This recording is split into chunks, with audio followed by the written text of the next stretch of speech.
So si Sir Brian Palabrica, okay lang daw sa kanya yung nguya ng nguya yung puppy niya, pero sa akin lang daw ay kung yung inunguya ba niya ay hindi ba nakakasira ng tiyan ng mga puppies. Siyempre sir, depende yan sa kung anong inunguya niya.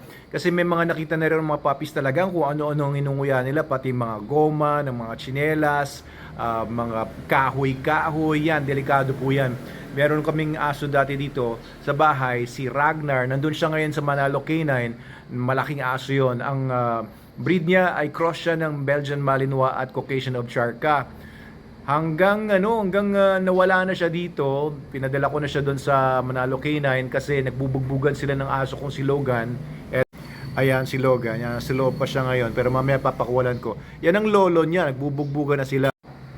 Lahat po yun, ninunguya niya, ugali po niya yun, and na-prove ko na genetic yun kasi yung anak niya, ito naman si Lagerta. Lagerta, narinig niya yung pangalan niya eh.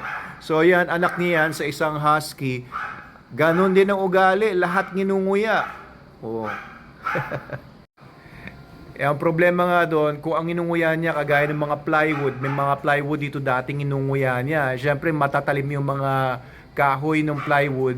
Pag magpunta po yan sa lalamunan ng aso o kahit sa may bibig pa lang, papasok ng tiyan, hindi naman po natutunaw yan, kaya maaari pong mag-cause ng mga lacerations yan. Ibig sabihin, mga mahiwa-hiwa yung lalamunan at saka yung tiyan, pati bituka. So, hindi rin po maganda na nguya ng nguya yung mga aso natin. Babantayan nyo po yan.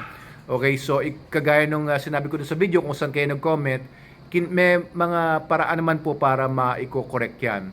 Okay, so hindi po lahat ng pagnguya-nguya ay maganda. So kung yung aso nyo nga, to give you a tip, ay mahilig magnguya, bigyan nyo sila ng mga chew treats. May mga nangunguya kasi mga chew treats na pwedeng malunok ng aso at hindi naman siya maapektuhan. Meron din kasi mga chew treats na hindi rin rin-recommenda kagaya ng mga cowhide. Yung mga hindi natutunaw agad-agad, pwede kasi bumara yun sa gastrointestinal tract.